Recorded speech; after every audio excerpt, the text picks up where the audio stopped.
Kakati awo balina kuba bakujuwa bulungi nnyo. Oli otya kasajja lwazi yenze kenyini naye ng'oli kasajja lwazi mpitibwa kasajja lwazi bwebakuyita ng'ogonderera kati wagonderedde dda olimba era wondabira wano tolinaamu luyingo wakutuse dda sooka obamperemu akapera pitibwa kasajja lwazi naye bujja ngonda ze ngonderera ng'eryenvu ali ku nkyaya gundi aliba wattima era siri musonyi woyo. Omwana yateekamu eddoboozi lya lyenskini yeebale yakuzuukusa singa nakati tonnaleeta luyimba kituufu si bwe kiri singa era lwajja singa lwajja sendaba lwagira rafuna hype. It was a blessing in disguise. Yeah. Kakati nze mbuuza oluyimba luno kozi nze nasooka okululya actually nabuuza Saimo ne mugamba nina oluyimba olulungi lwempulira kituufu Alien Skin eyaluyimbye ko ye tinaye ate ku platform za Alien Skin teruliyo ne mugamba tuyinza kubalwani kuba lulwe ku platforms ezandikoze ekyo lwandibaddeyo. Kakati njagala kumanya oluyimba luno engeri gye lwatuukamu omuntu oddufuna aluteekemu eddoboozi lya Alien Skin. No, the song was out. The audio was out nga 18 November. Yeah, nenjiteeka ku YouTube nenjiteeka ku platforms endala.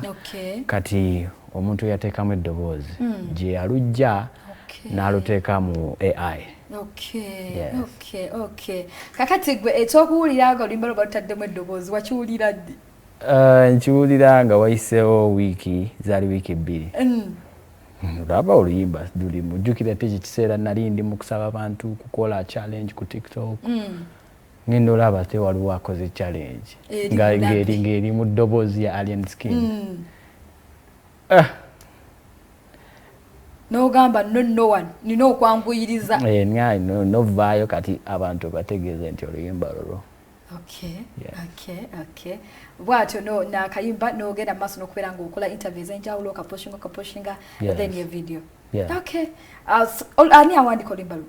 Oluyimba olwo nze aluwandiika. Gwe wennyini gwe aluwandiika ebigambo bikulu nnyo. Ebigambo bikulu naye that is the rhythm I get. Ofuna rhythm. Of course, you get some other people to listen to the music. Nebagamba nti ekyo kyobadde okoze bwoti kikole bwoti yimbawo oluganda luno bwe luti. So it's not my own job. Olwo n'abantu abalala benkola nabo n'omuwulirizaamu n'agamba kayimba kalungi naye ekigambo kino kikozese bwoti. Abamu tubalabanga kati ng'ekyo ekyakutuukako wadde nga ye Alien Skin si yali akikoze naye abayimbi abamu abato bwe kituukawo ate bo bakiteeka ku side eri negative okufuna omukisa okulipirako but ku side yo wakivuga in a positive way. Of course, I had to do it that way professionally.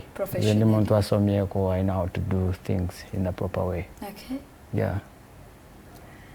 Abena kusooka mpeko video ya Njalwala baluyita Njalwala. That's okay, tulaweko officially at Tulu premiering wano kati komeo.